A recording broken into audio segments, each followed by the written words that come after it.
you get an office that has trees. Don't you have one, Armin? I wish I might have to switch with you. I'm taking the afternoon off, so this, I'm actually glad we did a Zoom meeting.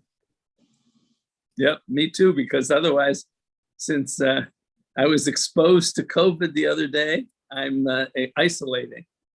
Oh, are you? So you're at home? Yeah, I am. Well, I actually, I gave blood last week, and one of the things that they do with blood drives nowadays is that they test your blood for antibodies, and they test it as no antibodies, neutral antibodies, or antibodies plus. And mine came out antibodies plus. So my blood is the blood that they want. So if you get it, make sure you ask for my blood. And yeah, I will do that. Thank it's you. robust. Hopefully you're O positive under that, because I'm O positive. I think I am O positive, as a matter of fact. It's the most common, so it's more than likely.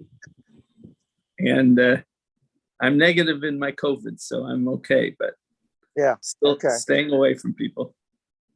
Well, I think we got a little mini resurgence, but the good news is, have you had it yet? No, thankfully not. Oh, actually, no, you want it. You want to catch it. Catch it right now.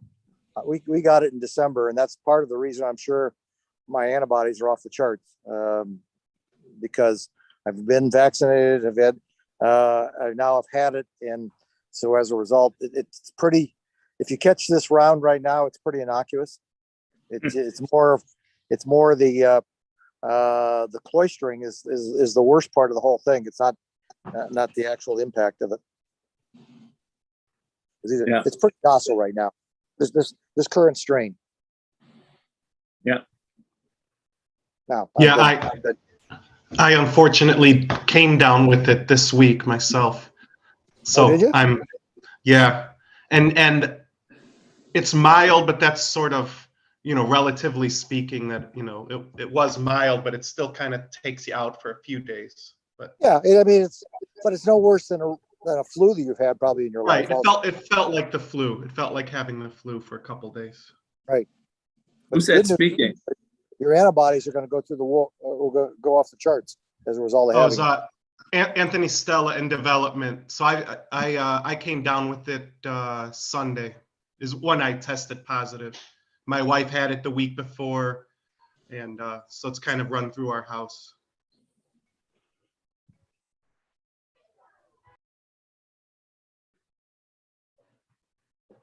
Are we thinking about doing anything in the county office buildings again, Armin?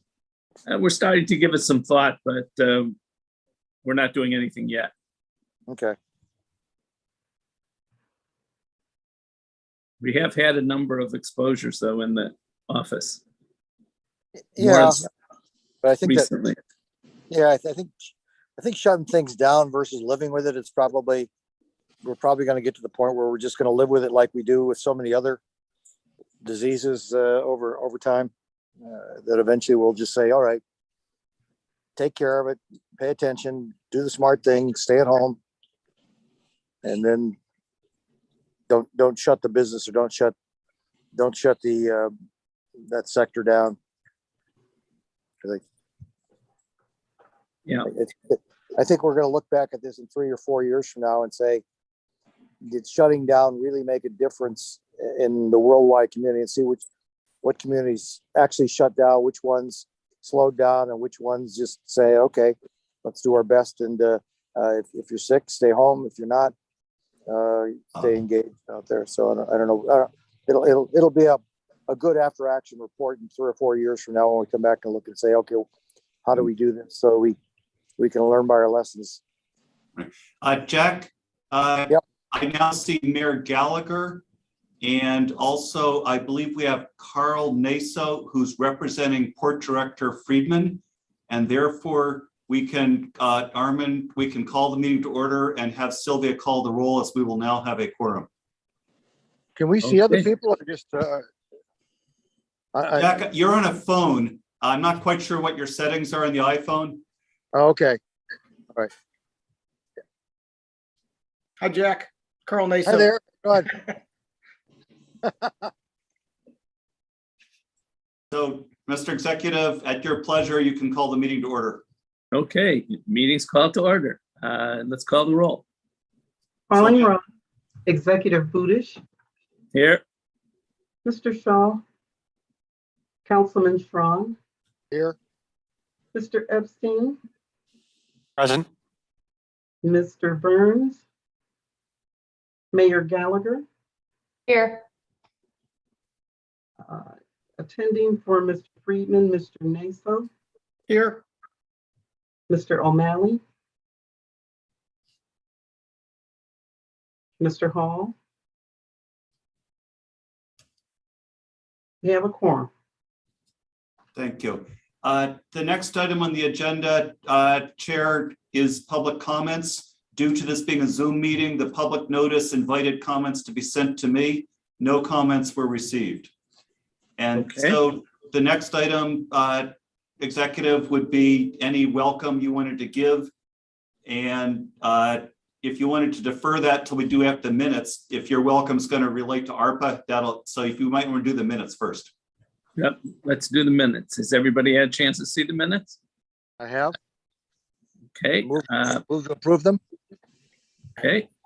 Second, thank you. somebody second it? I didn't hear. Second. Okay, it's been moved and seconded. All those in favor of approving the minutes, say aye. Aye. Aye. Aye. Any opposed? Okay, the minutes are approved.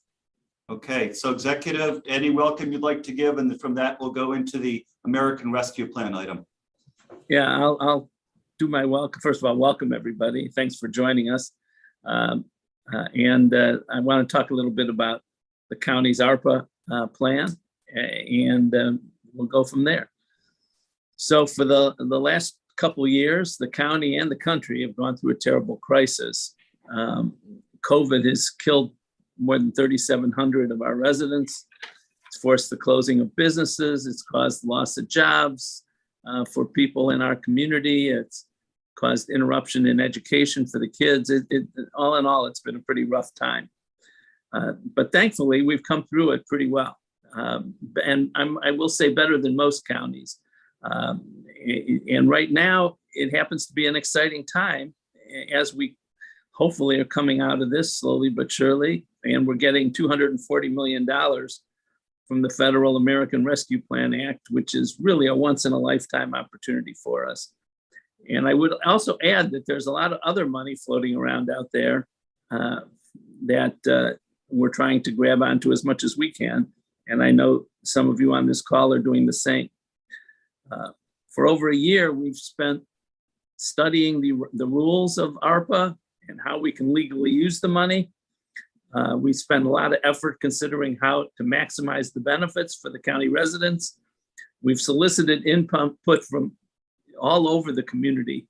This has been a very comprehensive and very collaborative effort. We've received hundreds and hundreds and hundreds of suggestions and requests for spending the money.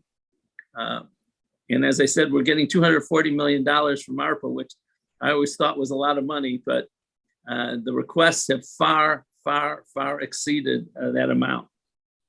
Most of the suggestions we've got have been good ones too, I will say. I've read through every single one of them.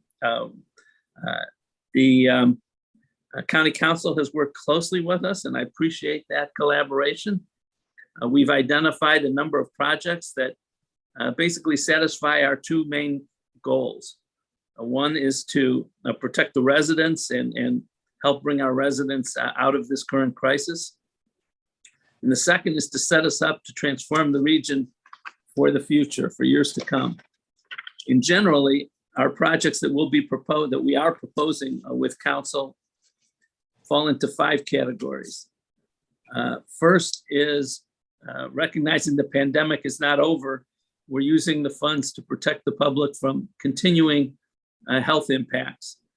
Things like spending money on PPE, on testing, on vaccines, and adapting our public buildings to make them safer for people, both that come into our buildings and are working there. Second category is protecting our children. And this includes money for emergency placements of kids that get dropped off at our Jane Edna Hunter building, which is an office building, and families or police drop kids off there when they can't handle them. And we try to get them out as soon as possible with emergency placements, but unfortunately, sometimes we can't get them out for time, for a day, 2 days, sometimes a week, because some of these kids are very hard to place. And an office building is not the right place for them. So we're looking at spending some money on developing additional emergency placements. And then beyond that, since that's emergency, that is short term, we're also looking at a youth diversion program, which would be somewhat similar to what we've done with the adult diversion program to help troubled kids get longer term care and treatment that they need so that they don't go into juvenile court and into the juvenile detention center. The third category is housing and homelessness. We're looking to revamp the entire homeless system. Right now, our homeless shelters do not maximize privacy or dignity, and we're looking to change that, to redo the buildings themselves so that people who go into our homeless shelters can be appropriately transitioned into permanent affordable housing. And then that also requires increasing our supply of affordable housing, which we're looking to do as well. The last two categories, the fourth and fifth categories, are the two that apply closest to this commission. The fourth category is promoting economic recovery. And that includes funds for supporting the arts and the culture institutions that we have here, which are a key part of our economy. Cleaning up brownfields, we will be maximizing state funding by providing match to funds that are available through the state, and supporting small businesses. Again, we can partner with others to maximize our funds. And then the fifth category is major transformative projects. And that includes extending broadband throughout the county, which will be transformative. Using microgrids to create the most reliable electricity in the country. That too is an economic development attraction tool. We will be using some of the funds to market the region to businesses that need large quantities of fresh water, from attracting those businesses from the West and the South, California, Arizona, New Mexico, et cetera, where they're doing manufacturing, but the water's drying up out there. And you see the pictures all the time in the news now of lakes disappearing and rivers disappearing. And when they don't have water, it impacts their ability to do manufacturing. And we have water, and that should be a major attraction for Northeast Ohio, and we intend to use that. And then finally is ramping up a workforce program that we've developed, known as Sector Partnerships and Intermediaries, which initially we're focusing on manufacturing. Jack Schran on here has been a major proponent of this, and it's such an important program, given especially the fact that businesses throughout the country can't find enough qualified employees anymore. Having a pipeline that we've developed will be, again, a major attractor of businesses, not just feeding into existing businesses, although that's an important part, but it'll be a tool we can use to promote Northeast Ohio to businesses that are looking for a place to go. So those are 5 categories that we're looking to use the ARPA money. All of this is going through county council process. Again, I want to thank County Council for their partnership on these initiatives. I'm very excited. This is a once in a lifetime opportunity for the county. And I really do believe this will transform things in Northeast Ohio. So that's my introductory remarks on ARPA. Thank you, Executive. Mr. Chairman, County Executive, if I can make one comment on your last point in regards to that, as far as your vision about the sector partnership. There was a a detailed presentation on Monday before the committee to which I chair, but I had to abstain from voting on due to conflicts. But it was phenomenal. It was visionary. It was exciting because not only did it talk about the jobs, but it talked about higher education, how it feeds into it. And then it also talked about how county-wide the K through 12 actually gets integrated into that whole philosophy and working forth. And it's not just manufacturing. When it all comes together, it will be IT, it'll be the medical, and now the latest addition is the hospitality. So I just tip my hat to what was probably in my 12 years on council, the best presentation I've ever seen as far as a unified presentation on Monday. Paul gets a lot of credit for putting it forth, and you get credit for the vision. I appreciate that, Jack. And just to return the compliment, you've been a visionary on this for some time.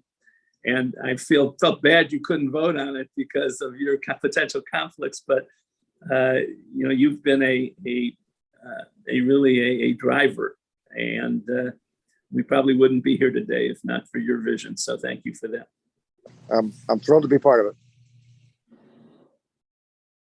So as we move to the staff presentations, let me just note that thanks to the miracle of YouTube, the entire committee hearing that Councilman Schron referred to is available for viewing on Cuyahoga County's YouTube channel. We next are going to dig just a little bit deeper into a little bit of what the county executive just described, Cuyahoga County's strategic use of ARPA funds, especially as it relates to economic development items. So I want to recognize first Rebecca Eby, who at the staff level has been the backbone of organizing the entire process of consideration of the ways ARPA money might be used. Becky's going to present a couple slides, which essentially present in written form what the executive just stated. That presentation we will share after the meeting to the voting members. And then after Becky, we've got a couple directors of departments who are going to make very brief notes on a little bit of the specifics of a couple of the items that are within their purview. So Becky, go ahead with your presentation. Please note that Mr. O'Malley is in attendance. Yeah, I apologize, Mr. Chairman. I joined about 5 or 10 minutes late, and I didn't want to interrupt the executive, but I am here. Thank you. All right. Well, thank you so much, Paul, and members of the Economic Development Commission. Executive Budish, thanks so much for your opening remarks. I'll try to kind of go quickly through these slides as I'm kind of echoing some of the information that you shared in your welcome. But first wanted to kind of talk a little bit about implementation and kind of how we got to where we are today. So you'll see kind of a brief timeline up on the slide, and wanted to echo the executive's comments that this has been really a 12-month exercise, a collaborative effort from the development of the county's strategy, and now as we kind of launch into implementation. One of the key dates and deadlines that came up a couple weeks ago was on April 26th. We were able to work with the county's ARPA consultant, Mar Dissel, to finalize our revenue loss calculation, which really set us up for one of the allowable uses under ARPA, which is provision of government services. So based on our revenue loss calculation, we were able to identify a $263 million revenue loss calculation. And so because of that, we're allowed to use up to the full amount of our ARPA award, $240 million, on the provision of government services. And there's a couple of benefits to doing this. So what we were able to do is use those dollars to cover salaries and benefits for our employees who are providing government services to our community. And this frees up $240 million of one-time general funds to use on some of the many transformational projects that the executive mentioned in his welcome. It reduces the county's administrative burden when it comes to quarterly and annually reporting. It allows us to implement some more transformational projects that wouldn't otherwise be eligible under or for ARPA dollars.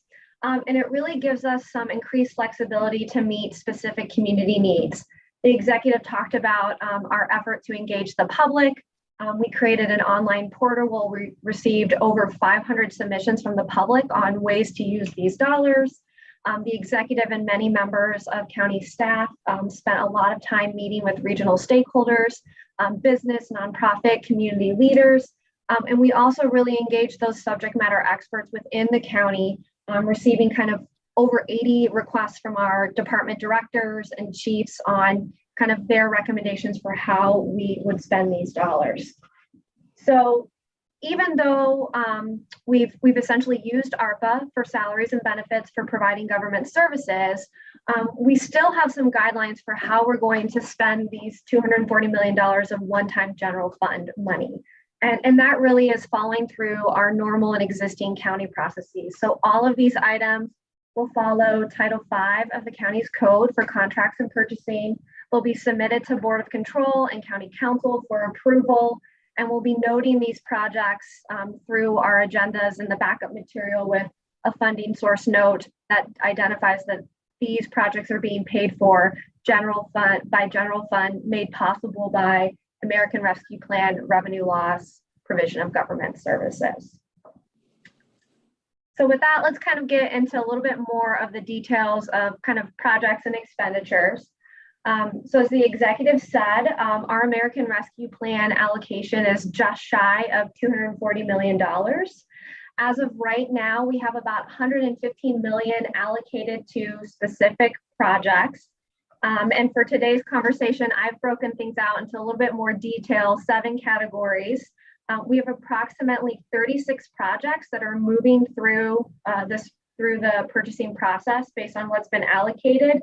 And I'm going to highlight a few of those shortly within these specific categories.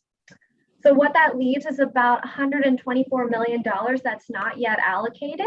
And that includes the $66 million that council is using for miscellaneous community grants. On May 11th, District 2 released their RFP to accept proposals. And you'll see other things like that coming out from council in the coming weeks. There's another $53.6 million that's been set aside for the next administration. So there'll be more details on the use of those dollars in 2023 and beyond.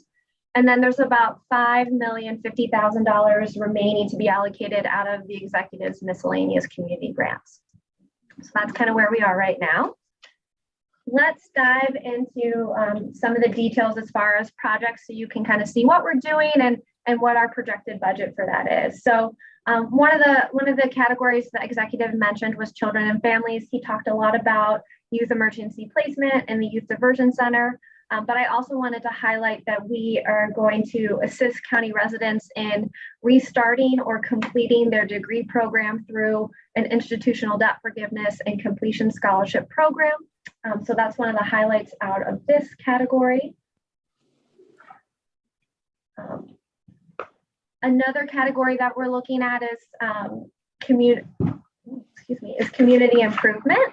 And so this is just some of the other projects that are really focused on building the county's tree canopy, supporting a lot of green infrastructure and green energy technology, as well as vacant property demolition and vacant lot restoration. So we're spending about $6.9 million on community improvement. And we're also spending some of these dollars on county operations. Most importantly, we're making a over $4 million investment in the county's IT infrastructure.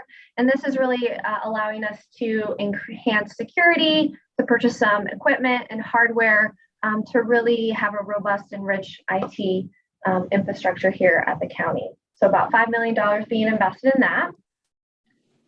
And then looking at economic recovery specifically, and I know this category is really important to a lot of the members of this group and their staff on today's meeting that are going to go into the details of this, but spending about $17.8 million and doing a lot of work to support our arts and culture, small businesses, some brownfields mitigation, as well as Irish Town Bend, and making some investments in the convention center.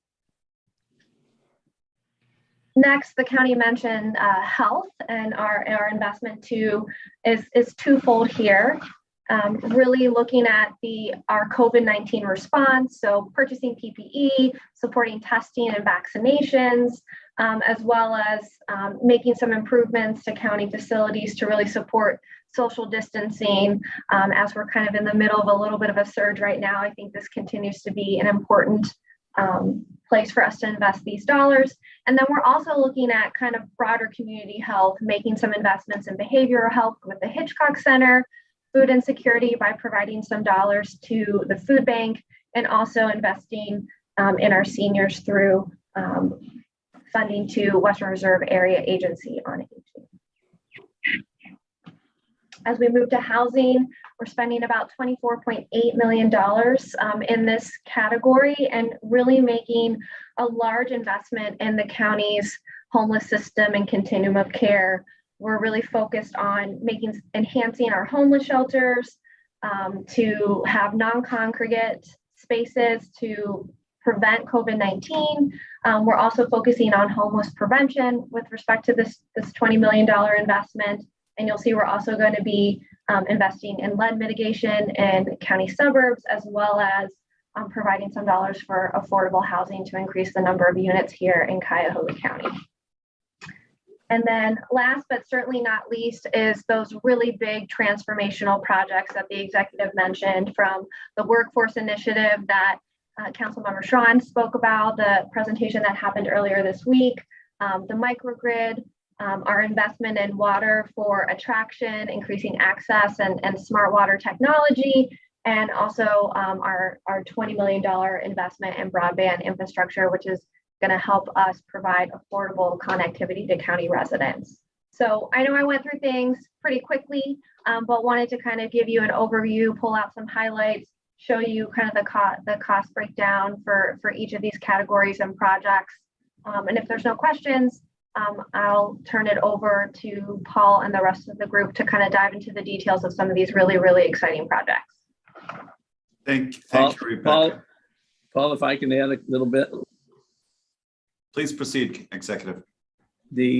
First of all, I want to note how much of a job Becky has. I mean, it's really been tremendous. We couldn't do these things without her management.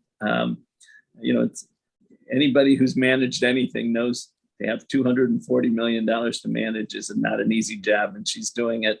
And she's, we have had a very collaborative and comprehensive program to come up with ideas and programs, but now comes the implementation and making sure they get to council, and they get to council in good form. Becky's herding the cats to do that, and we really appreciate her doing that. And I should also, when I talk about collaboration and cooperation, I know that Jeff is on the call here, and the city of Cleveland's been a great partner. And it's exciting to see how we're working together. I mean, we don't want to be duplicating what we're doing. We want to be doing things in cooperation, and we're doing that. So, for example, the broadband, we're working on to make sure that, what we're doing is not overlapping the city and vice versa.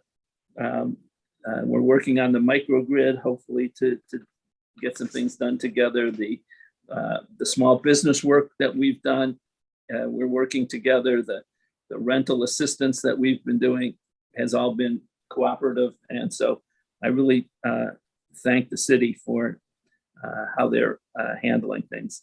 And finally, I should just add that I know it gets a little confusing because some of you have had ARPA money that you've had to deal with. And as you know from the law, it can be very prescriptive and lots of little buckets that you have to fall into to do programming. That can get difficult. We spent the first 6 months trying to figure out how we're going to fit what we want to do into these buckets.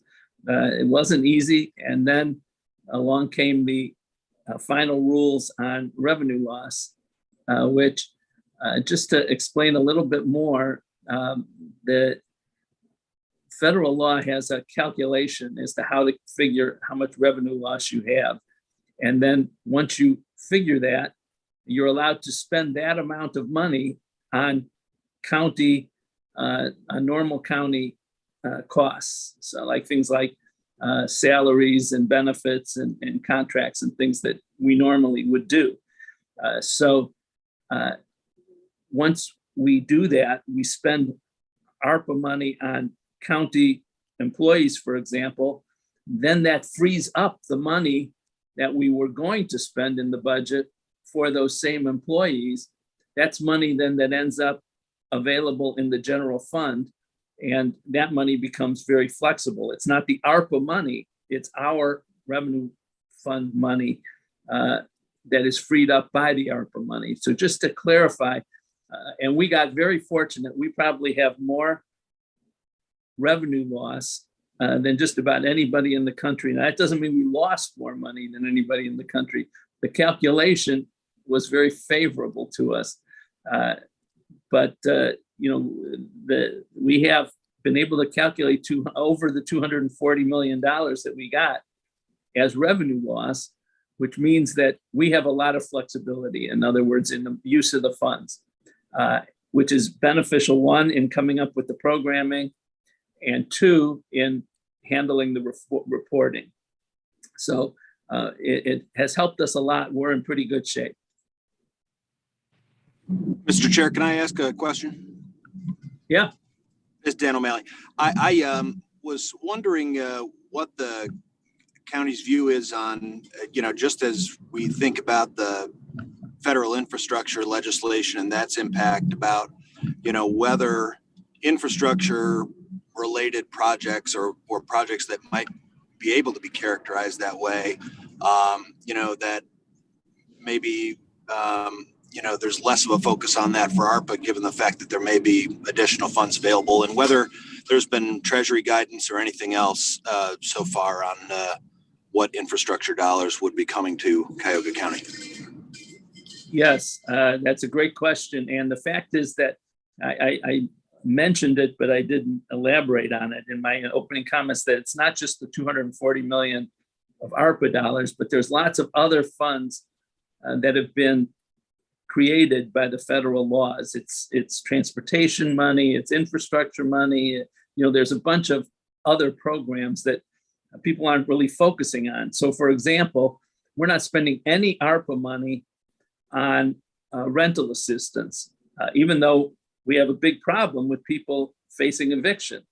That's because we have received separately $100 million in rental assistance funds. So we were careful as we could, to not spend ARPA money on anything that could be available under other more specific programs. And infrastructure is the same way.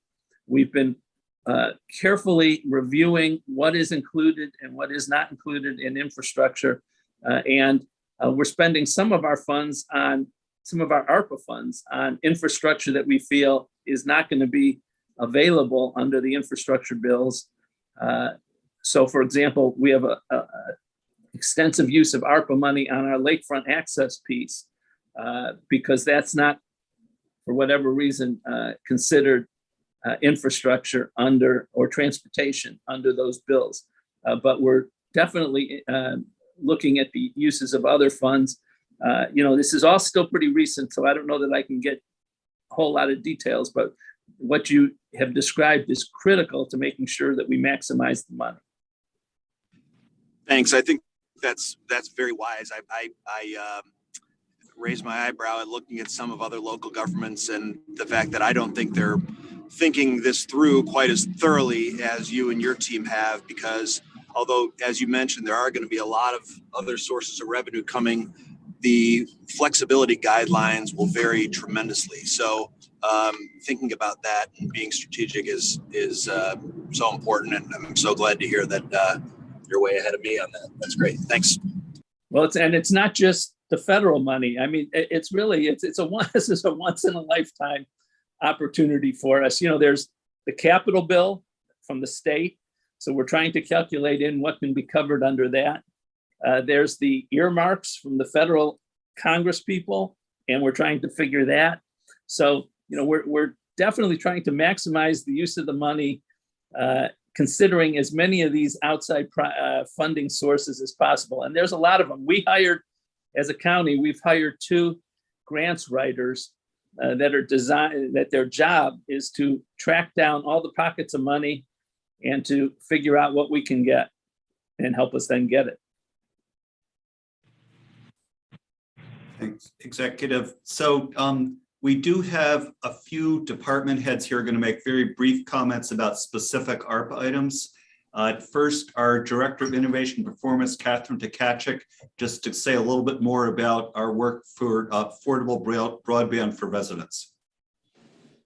Yes, thank you, Paul. So Catherine Tkachuk, Chief Innovation and Performance Officer. And Monday was a big day for a lot of our presentations. I also presented to the Community Development Council Committee our recommended contract regarding broadband. So I'm just going to share a few slides instead of going through the whole presentation, just a couple of slides to go over what we're doing. So in Cuyahoga County, about 20% of our residents don't have internet access in the home. And that also is in some of our neighborhoods, it's up to 40%. And for one of the things is it's not so much an access issue that there's no option, but really an affordable issue. So we've been focusing on trying to provide affordable access for our residents. So I'm going to bring up a little bit to talk about what our solution is. So what we're bringing forward to council is a contract with the nonprofit PCs for People, and they're going to build a fixed wireless solution with capacity for 20,000 households with an additional 5,000 apartments to be covered in that. And what this is going to provide a fixed wireless. For those of you that don't know, it uses middle mile broadband, so it connects to fiber backbone, and then uses a wireless last connection for that last mile connection to the home. For our residents, they will plug in pretty much like a modem, like you would do with your own cable or something like that, to provide internet access throughout the home. The speed is going to be 100 megabits download and upload, so 100 megabits per second symmetrical, which is high-speed internet access. And for reference, that's enough to allow multiple people to be on video calls for school or work at the same time. We'll also pay for the equipment, for in-home equipment, for 11,000 households, and that cost is about $19.4 million. For our residents, it will be $15 a month, and that's an unlimited. That is not an income contingent cost. It'll be $15 per month for anybody who signs up. We are targeting those areas where, again, there was more than 20% of residents unconnected, and also they are below the area median income. There is a federal program, the Affordable Connectivity Program, for those that are below 200% of the federal poverty line. They'll actually qualify for a subsidy that can bring this cost down to $0. But even if you don't qualify for the subsidy, it'll be that $15 a month. There are no installation or equipment fees included in this. And then if you're familiar with a lot of affordable programs, a lot of times they can put data caps on your service. This will actually allow for us to have unlimited data for our residents as well. And then this map kind of outlines the communities we're covering. As County Executive Budish mentioned, we are trying to align a lot of this with the city. The city, Mayor Bibb had released one of his priorities is solving the digital divide in the city. So we are focusing primarily on the inner ring suburbs, where we also have those high numbers of unconnected folks to do this. There are a couple of places in the city, and that's where PCs for People already had equipment, and that will allow them to upgrade their equipment to provide the same level of service across their entire network. But otherwise, we're focusing on this. So if this contract is approved by council, those areas in orange will be covered within 6 months. The network will be built out, and then the purple will be 1 year, and the green will be 2 years on that. So this is, like I said, pending council review and approval. We made it through the committee on Monday, and then hopefully we'll take it for a second reading next week and third reading, hopeful adoption in early June. And so there's a lot of other pieces, and I think this is another good example. I'm not going to go into all the details, but we have other programs where we're looking at the infrastructure bill. Specifically, they have money around digital equity and adoption, and we're working with our partners on how to take advantage of those dollars for some of our other programs. But I could go on for a half hour and don't want to take all your time. So I'm just going to stop there with that brief overview of what we're doing for broadband. And I would just second what Catherine's been great. I mean, she's now looked at around the state as the person on broadband. She's really made herself the expert, and we appreciate her work on this. And I want to add that Mayor Bibb and I have spoken multiple times about this. I think it's very exciting, again, that we, the county, will largely be able to focus on the cities other than the city of Cleveland, because the city of Cleveland's focusing on Cleveland. And between the two of us, we'll be able to, I think, cover just about everybody in the county, which will take us from worst to first. Catherine?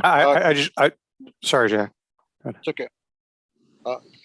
On Monday, one of the things that came out, Catherine, on the sector partnership was that there's going to be a monitoring every year.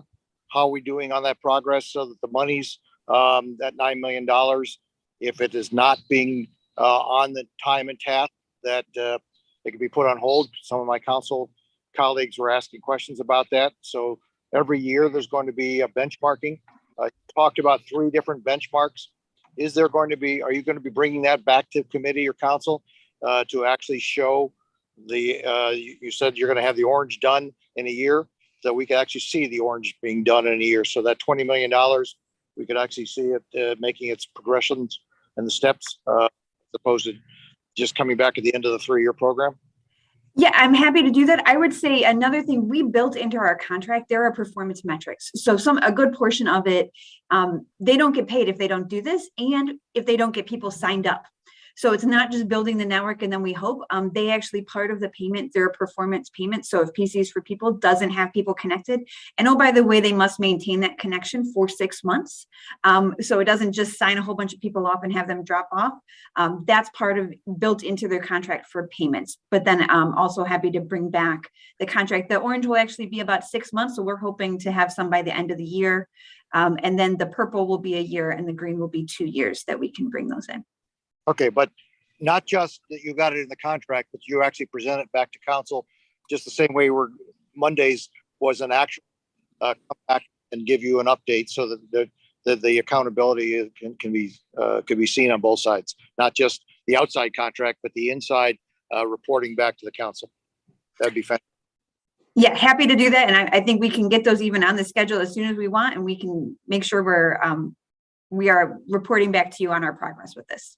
Bring that up on Tuesday then, to make sure it gets put into the record. Thanks. Yep. I just wanted to add, on behalf of Mayor Bibb, appreciation for Catherine and for the county's leadership in getting this out. And we're learning from the process and working to expand this into the city as quickly as we can.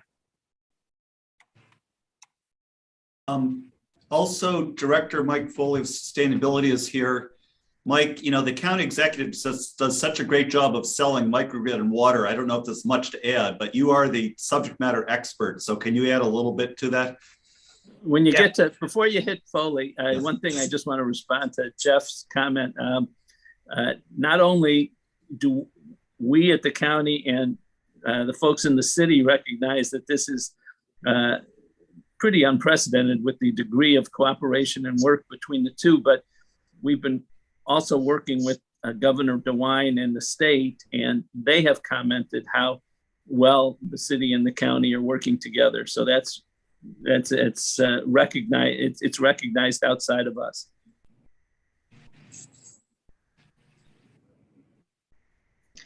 Okay, you ready for me? All set.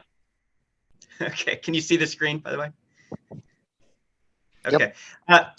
So thanks, Mike Foley, Sustainability Director for the county. As Armin mentioned earlier, one of the projects that we think is kind of transformational is around this microgrid strategy that the county wants to develop. So in September, the county formally passed legislation to allow us to create a county utility. Because we're a charter county, one of only 2 in the state, we've got more flexibility as a county to kind of do more interesting things, and one of them being to create our own utility, because we've given ourselves the authority of any municipality. Municipalities have the authority to do utility. So September, we created a utility authority in the county, and at least the first tranche of projects are around developing industrial manufacturing district microgrids. And we've at least kicked off, we've been, at least in kind of the suburban communities, we want to go out for an RFP this summer for a developer who would, under a concession agreement with the county, finance, build out, develop, maintain, insure, and operate microgrid districts in at least 3 different areas of the county that we would start off with, and then we would build on kind of these first 3 projects over the future years, and kind of hopefully build this out in more areas. But this is just an example. This is the Brooklyn microgrid, and I know that Mayor Gallagher is on the line. But this is just kind of an overview of what a potential microgrid may look like. So if you look up to the bottom left, there's an industrial park over there. It's the Old American Greetings facility. They have a number of small manufacturing, medium-sized manufacturing facilities. That kind of dotted line that runs along Memphis Avenue also goes to where the new City Hall is in Brooklyn. So that could be a site for on-site solar and backup battery generation. We've also got this site where we've already developed 4 megawatts or 35,000 solar panels on our old landfill in Brooklyn, and there's a lot more land to develop, put more solar panels on. So that solar could feed into this microgrid district and supply energy for the local off-takers or users, customers. And then there's a substation. If you look at the top right, the substations are important because they get access to the larger transmission grid. And so the idea is that we would have local generation, we'd have backup battery facilities. So the power goes down, you have like really smart switchgear that automatically switches over either the backup battery or rooftop solar, or the solar coming from the solar farm.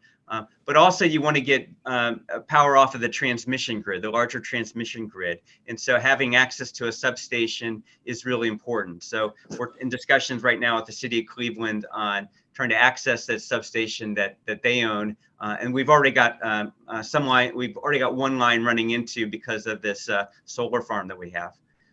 Same thing in Euclid. This is a manufacturing district in Euclid off of East 222nd and let's see, Lakeshore, I think, and just north of Euclid Avenue.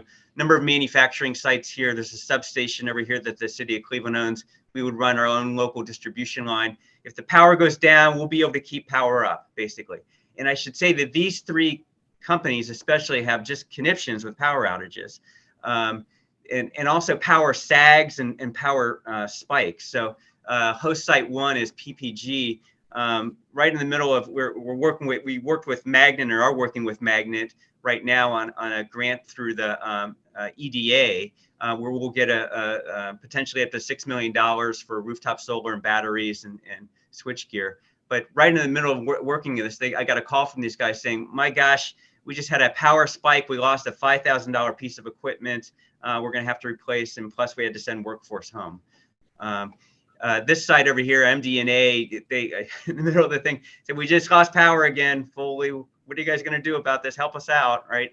So they had to send workforce home. So there's just kind of issues with power outages affecting the ability for manufacturers both to kind of keep equipment online, keep product online, keep workforce online, and it's causing problems for kind of as manufacturing becomes smarter, and there's kind of convergence between the Internet of Things and occupational or operational technologies. You've got smarter kind of manufacturing happening. You've got power outages. It creates a lot of problems when power goes down, because you're going to have to recalibrate equipment, reboot systems, and it takes a long time to sometimes do that.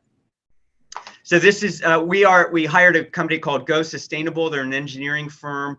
who's really smart about kind of helping design, kind of what we want or what we want to see. And we'll be putting out for bid, hopefully this summer, an RFP for developers to bid on this kind of first three to four microgrids that we're working through.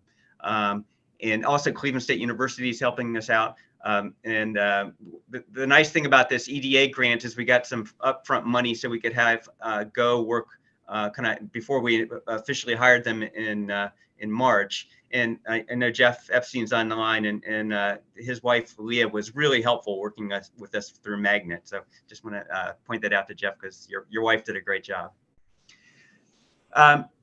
Second project I was asked to just talk about was just water attraction. So as Executive Budish mentioned, we've got fresh water. We've got an asset here that we don't use well enough, I think. And as climate change occurs and there's more wildfires and droughts in the far west, you've got saltwater incursions into water systems in the southeast. Having accessible, available fresh water is really an important aspect to our kind of region. So we're working with the Cleveland Water Alliance and Team NEO and Greater Cleveland Partnership on this water attraction kind of marketing campaign, and looking at two different kinds of businesses that need water. One is businesses that need high volumes of water. We've got water here, and so if you're a bottling plant in Phoenix, Arizona, or LA or somewhere in California, you're having real water issues about just getting water for availability for you. Well, we've got water, and can we entice you to come to Cleveland to look about setting up shop here. The other thing is just around innovation. So we've got some pretty smart companies here now who are like Moen and others who are really smart about just kind of water technology and what are the best ways to keep water from leaking, and how do you protect piping so that it's not as corrosive or corroded as easily. So there's this campaign will be doing a really deep dive and a marketing campaign on what needs there are out in the world for businesses in areas of the country that have water problems, and then how can we solve them, and doing this kind of marketing campaign with them. So I'll stop there, and more than willing to take any questions. Or Armin, if you've got any other updates. Yeah, I'll just add one last thing. This week, actually, I was talking to the gentleman at Jobs Ohio, which is the state's, not the state, but it's the big economic development arm for Ohio. And this was the gentleman that steered Intel, ended up in Licking County near Columbus. And we were chatting about it, and I was griping, basically talking about how it should have been in Cleveland. He was interested in what I had to say, and I explained two things, brought two things that Mike Foley just talked about together. One is water, because chip manufacturers need huge quantities of water. And second is they need reliable electricity. They can't afford to go down.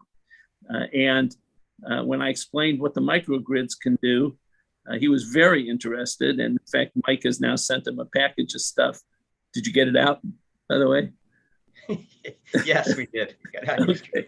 Mike sent him a package of stuff on the microgrid because he wasn't aware of it. And, we haven't gotten to a point where we're marketing it yet, but it brings together a couple of the major selling points we have that can, enhance a pitch from to a company like Intel.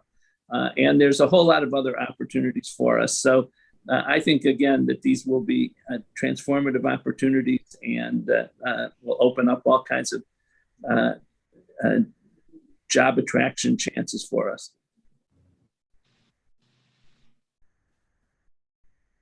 The final department head who's joined us is our Public Works Chief, Chief Mike Dever. And I asked Mike to just say a few words about a couple of the ARPA items that relate to development, our lakefront access, and possibly Irishtown Bend. Yeah, thank you. I appreciate it, everyone. Over the course of the last 2.5 years, over 2.5 years ago, the county executive approached our department and asked us, how can we improve our access to the waterfront? With that, started a whole series of conversations, and ultimately we ended up partnering with the County Planning Commission. And I know Mary Serby, I think, is on the call with us here. So I'm going to ask her maybe to help me along as I kind of walk through the work we've done over the last 2 years, 2+ years now on this effort. So we initiated an overall study and our intent was really to improve public access to Lake Erie. Over 75% of the lakefront is really in private property hands. And so is there an opportunity to really improve that access? So that's what we started looking at. We ended up contracting with the Smith Group out of Wisconsin to assist us in this effort. So the thing was, we looked at improving public access, looking at erosion control and ecological enhancements, and then also to enhance the transportation network along the shoreline and to the shoreline, those north-south routes that come up into the lakefront. I'm going to share now my screen. Do you see it there, Paul? Nope. Is it up? Not quite yet, Mike. Okay, I'm sorry about that.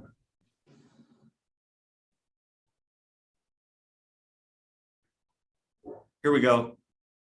Okay, that's great.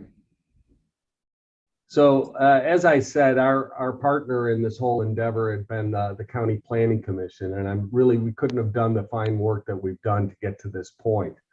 So we started on this initial study with the Smith Group, and it was really engaging the property owners, the entire 32 miles, and getting their feedback from those private property owners, and then also the general public that live here in Cuyahoga County and elsewhere.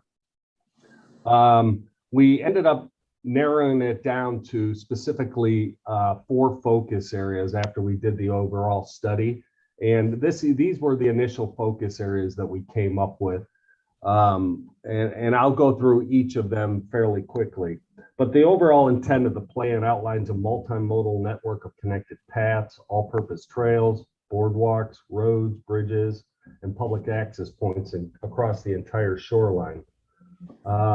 The study also acknowledges, and this is really a key point, is the need to improve access to the lake for neighborhoods that are south of the lakefront. So that is a secondary study that NOACA is just starting at this point. We've identified specifically 17 county routes that come up to the lakefront, anywhere from in Bay Village, from Dover Road to Clegg Road to going to the east side to Eddy Road, to East 72nd Street, East 55th Street. Those are some of the county routes that come up towards the lakefront. So I'll briefly go through each of these. Mary, if you have any comments, feel free to jump in. Thank you. So the first project that we have decided is that came out of our whole engagement process is the Lake Clifton Bridge, which is between Lakewood and Rocky River. And this slide is actually a little bit dated now, so we have a little bit more information on it, but it's basically to convert a section of roadway between West Clifton and Lakewood all the way over to Linda Street. It's really infrastructure that was built out that isn't really needed anymore. And our intent is to really convert the roadway, which is to shift all of the traffic basically to the south side of the roadway, and then create this over 1.2 mile linear park on the north side. There's a bridge that goes across there also, and it's roughly 1,100 feet long.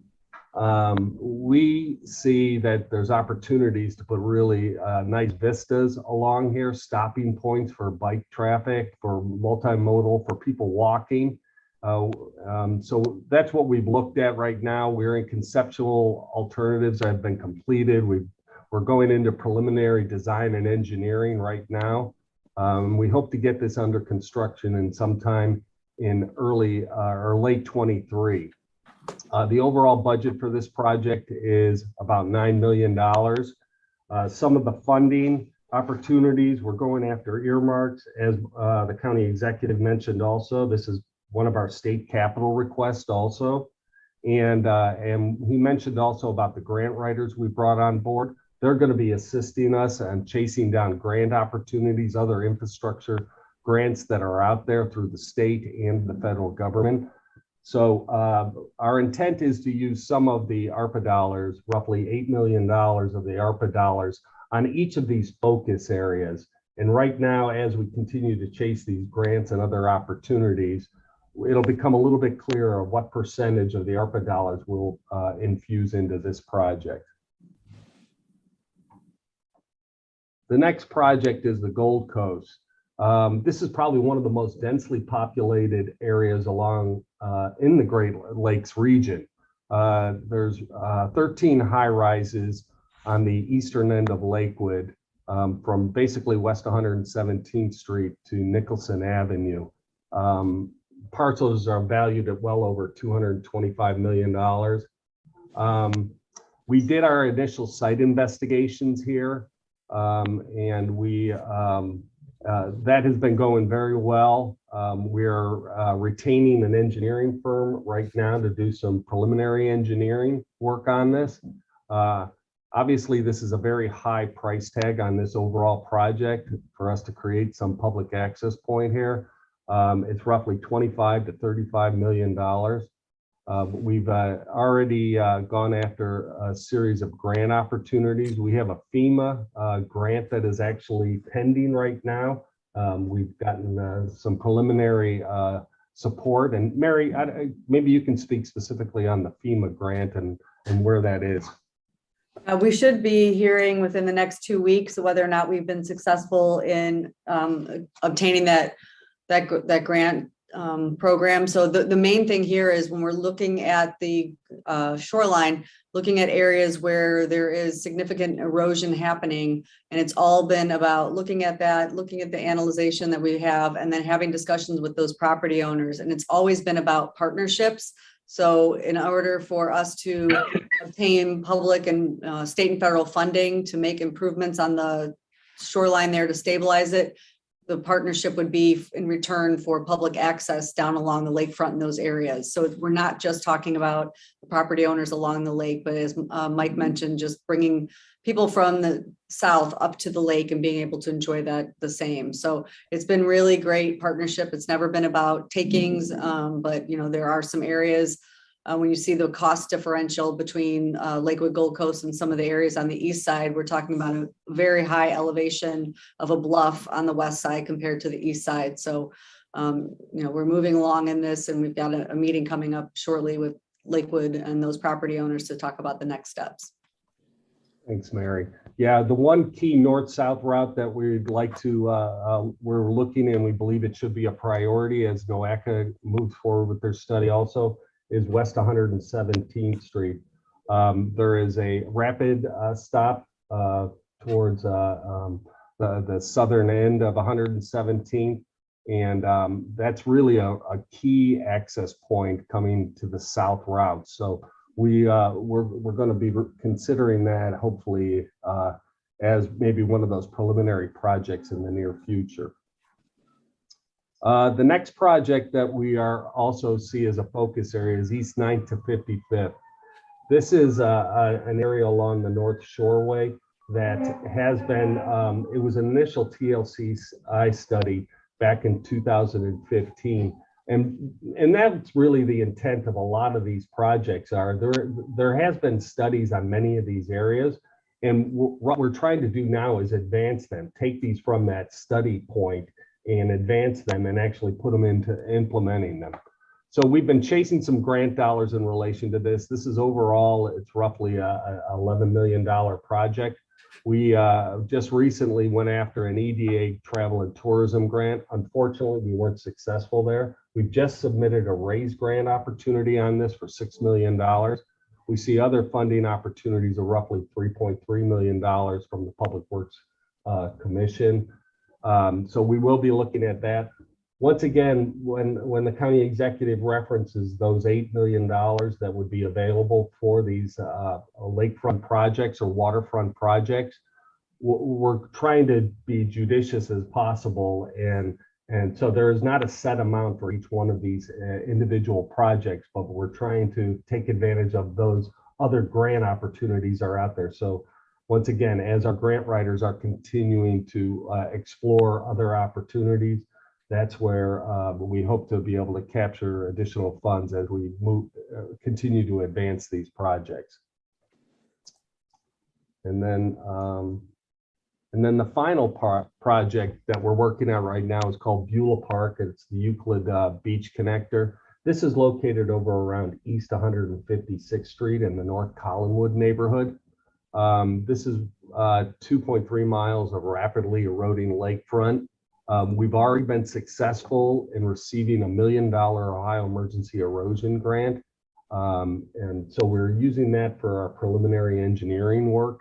Also, NatureWorks has awarded us a grant here. We do have, in addition to this, we are seeking through the state capital funds, and we've also are working with our congressional representatives on earmarks potentially for this area too.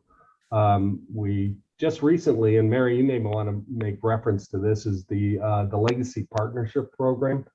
It seems like we are now in a finalist for that grant opportunity of 1.7 million for this project. So that's very exciting. So the overall cost of this project through grant opportunities and other assistance is starting to shrink significantly.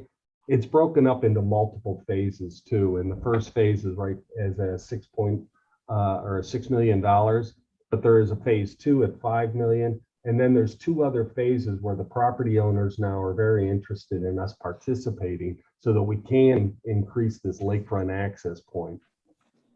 So I'm really excited. Go ahead. Sorry, yeah, I would just add to that one, this is a unique location too. We've got significant investment, farther to the east from the metro parks at Euclid Beach. The Northeast Ohio Sewer District has put major investments in for 2 outfalls in this area. So we're not doing this in a bubble. We are really coordinating efforts and trying to make sure we're stretching these dollars as far as we can to not only stabilize that shoreline, but enhance and extend public access to the lake. Yep, that's it. So does anyone have any questions on this? I would just add that the Metro Parks have been a key and a wonderful partner to us as well. We appreciate their work. Yeah, both the Metro Parks, City of Cleveland, I mean, all of the communities along the lakefront have really been outstanding, stepping forward, participating in this. And so we're looking forward to getting these initial focus areas underway. And our hope is by next summer, we're seeing construction on a few of them. So it's a really a great opportunity that we've seized upon, and we're trying to make it better for everyone in the region. Yeah, and there is a final report that has been completed for this Lakefront Public Access Plan, which is on our website, and we can make sure Paul will get you that. And then County IT and Enterprise GIS created a story map really highlighting this plan as well as other projects that are happening along the lakefront in Cuyahoga County. So be sure and share those links with you, Paul, to share with the team. Okay, thanks again, Mary. Appreciate it. Really, we couldn't have done this without the County Planning Commission helping us along. So thanks to all of them over there. Thanks, Mike. And then a small but important item was being able to contribute towards the long-standing project to shore up Irishtown Bend. I will mention in the world of economic development, this is really important because the steel mill sits above that spot. And if that shore ever fell into the river, we'd have a big problem getting our steel mill the supplies it needs to stay in business. Mike, do you have any more you want to add on that? Yeah, there was a funding gap. The initial stabilization project is in the range of $46 million. There was a funding gap of roughly 20 million to get the project underway. And as Paul has mentioned, you know, the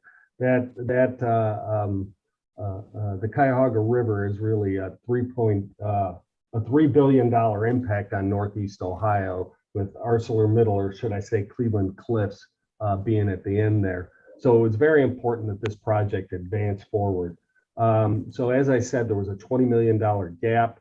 NOACA, through some of their ARPA dollars that ended up coming to the MPO in the region here, committed 12.5 million to that. And then the remaining 7.5 million that the gap we had to get the project underway is end up being split between the Port Authority, City of Cleveland, and Cuyahoga County. And we just brought that legislation before County Council within the last month here. And we're very happy to say that the council was supportive and moving that forward. So very important project and a lot of players. Port Authority is the lead on this project. And it's really a collaborative effort, once again, on moving forward on this important project. I just want to add on that, Irish Town Band, I can't underscore the importance of us addressing the stabilization of the hillside immediately.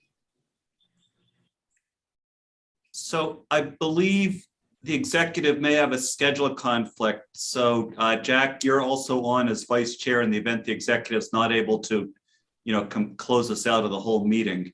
Also with note to schedule, as I often unfortunately do, I've overscheduled, and there's not going to be time for the economic development measures presentation we had planned. We will be sending out to all the commission members the excellent presentation that Drs. Tom Sutton and Christian Nesaya at Baldwin Wallace have put together on this. We'll be inviting any comments as we work up towards the June 1st date when we're going to submit the plan, including these measures, to County Council. We'd be very happy to arrange a briefing for any one or more commission members who want to dig into this a little with Dr. Nesaya, Dr. Sutton next week or any other time. And finally, it's my plan, Councilman, at the very least, when the plan comes to your committee for the council hearing, to have the Baldwin Wallace folks there to give the full presentation. But they've done some excellent work on these measures, which are an important part of our plan. That being said, the next item on the agenda, which I do want to get to, was an update from the County Planning Commission. Members will recall back in February, there was some discussion from the Team Neo side about very important work to make sure that available sites for development are not only identified, but ready. This certainly is very important. We've already had some discussion already about the Intel situation, the importance of having sites of all sizes ready. You know, the county executive has been a leader in trying to work with our adjoining counties to say, if we don't have the land, even within the Cuyahoga County limits, can we find it in the next county? So that work's underway. What Mary and Patrick can update us on is something maybe not quite of that scale, but very important effort to catalog and then make ready available property we have right here within the county borders. Thank you, Paul.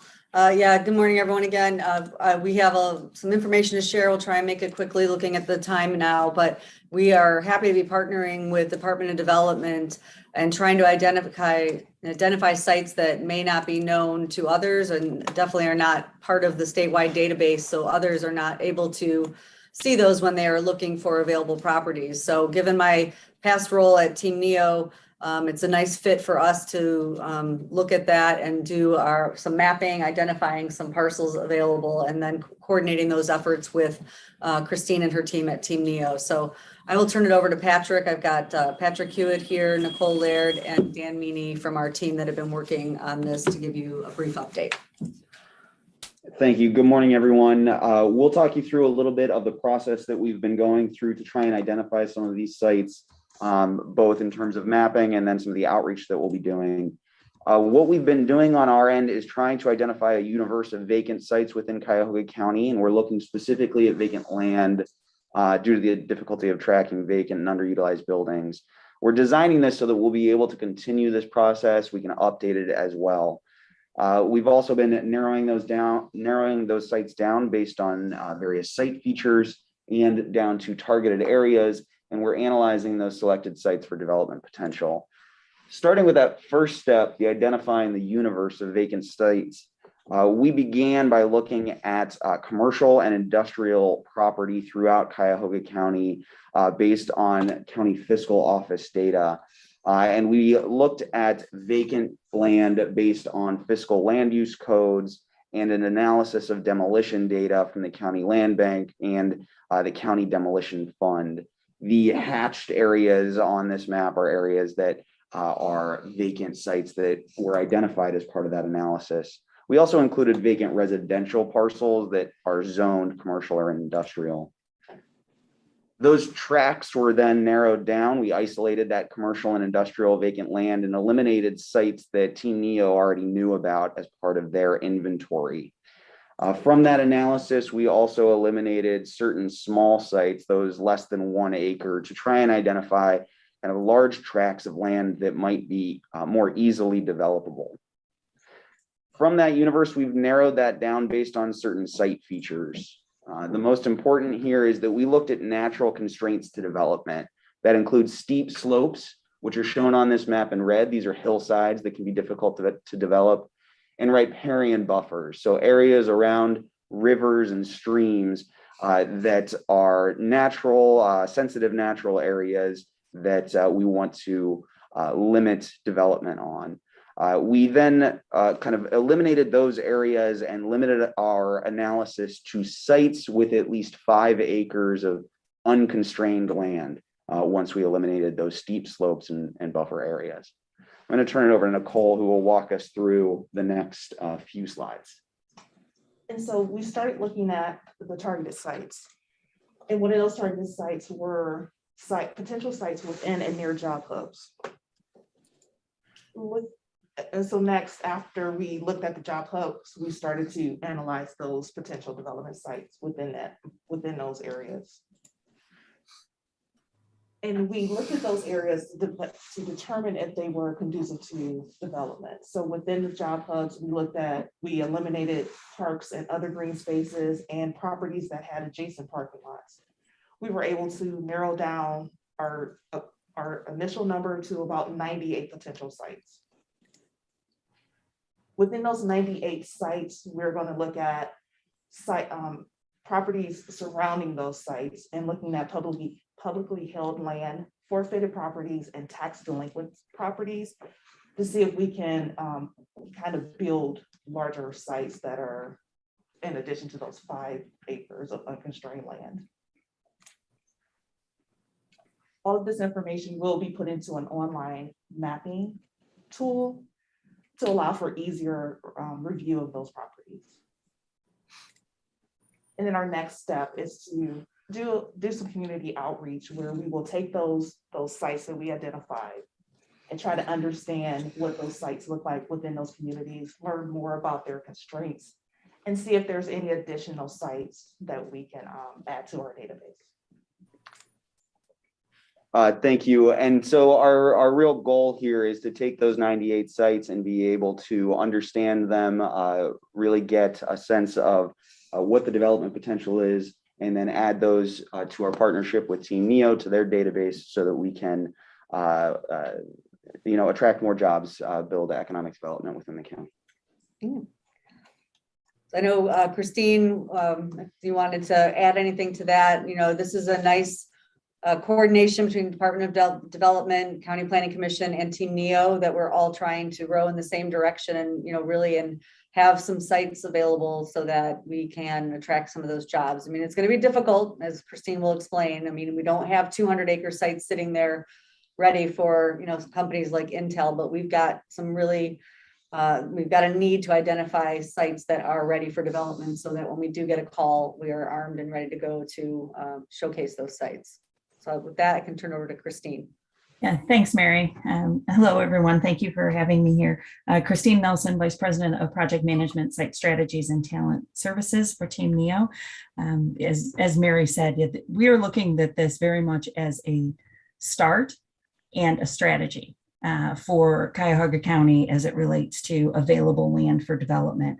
So the County Planning Commission has done tremendous work in trying to identify places that make sense to start with this work. And then we'll see, once we start narrowing it down, can we grow those? I mean, we know that the gaps in our inventory right now for the projects that we're seeing are 500 acres or more, unlikely to find in Cuyahoga County, or infill construction to keep, and that's largely around growing, attracting businesses here, but also keeping and maintaining the businesses we have in Northeast Ohio when they need to move or grow or be able to find the right space for themselves in Cuyahoga County. And that space is more like 10 acres. So we're going to, once we start finding these sites that the Planning Commission is identifying, there will be opportunities to grow those, but we'll know where the best places are to start, and we'll have alignment amongst the groups on a decision that those are good places to start, which is a very important perspective to have in order to attract investment dollars into these sites.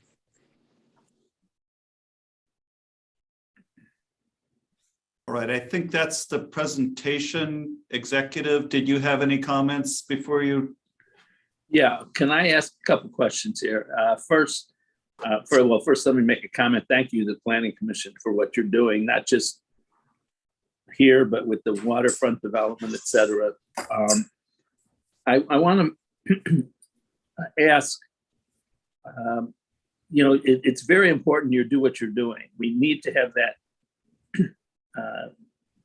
look at what sites are available, but I would hope that you can look broader, or at least give the cities and the county a chance to look broader if something comes up, which we really didn't get with Intel.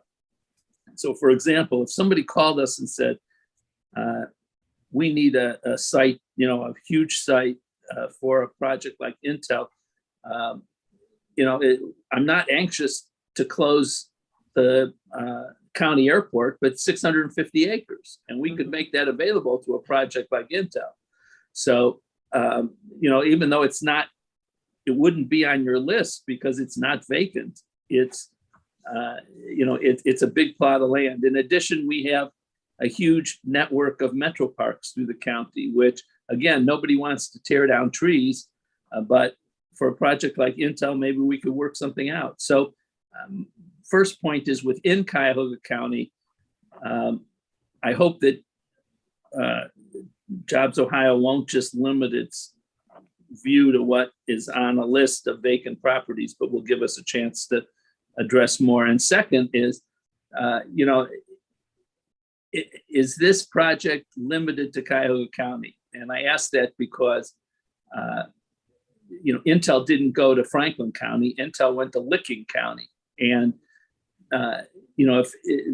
while there's clearly not as much opportunity for large undeveloped land in Cuyahoga, there's certainly plenty of land in Geauga, Medina, Lake, et cetera. And we can work well with them. And if we had a project like Intel go to one of those counties, it would benefit Cleveland and Cuyahoga County tremendously, just as it's doing now with Franklin and Columbus. So is this project limited to Cuyahoga, or are you working with the other counties to collect locations as well? So thank you, Executive Budish. Those are both great questions. I'll start with the second one. So we are working and continue to work with all of our counties in the 18-county region on land assembly. Not everybody has the resources that you have in Cuyahoga with the Planning Commission, but we do have very detailed similar processes happening in Summit and in the Trumbull-Mahoning region, in the Mahoning Valley. And then we continue to work, like I said, with all of the other counties on an ongoing basis. On the Intel or the large site assembly initiative, that is an initiative. We continue to have those discussions. We have in the pipeline right now, as a state, 18 projects that are in the mega site 1,000 jobs or more category. So if we have an opportunity to do something with an adaptive reuse or redevelopment, the time is now, and we need to start doing it because we're in the mix for 10 of those, but 8 of them we don't have the land for.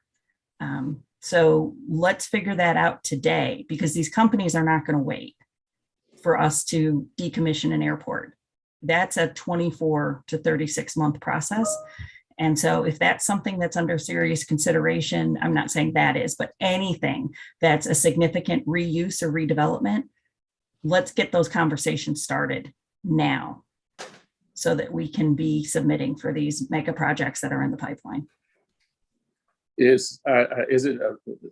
Can we get a list, or can we find out what these mega projects are? Sure. Yeah, they get sent out to the whole community every time we get one, and we ask for response on sites that are available.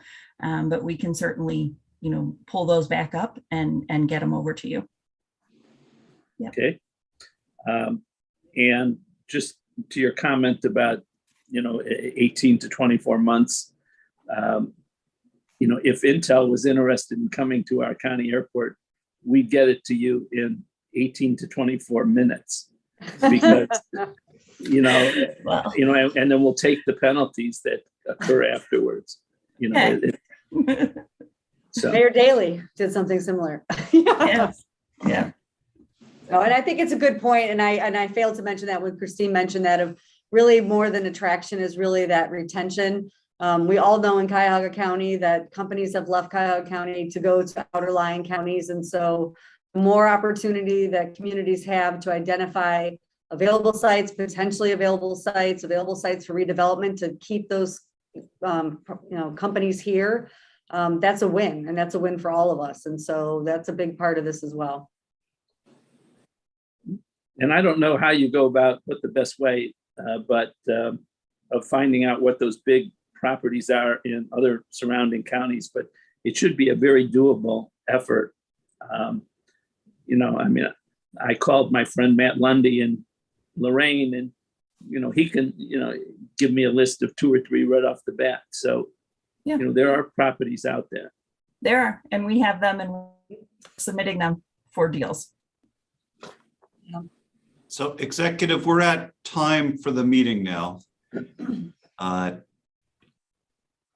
And so my recommendation would be, if there's any further discussion on the site issue, and then we're ready to adjourn. Let me just add again to the most recent comment that was made.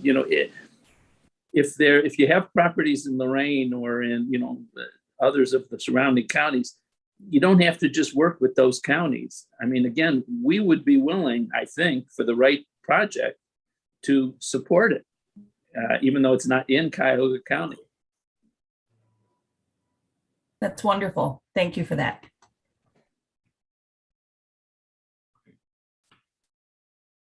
So as we prepare for adjournment, let me note again, we've issued our latest and potentially final draft of the 5-year plan update to all commission members.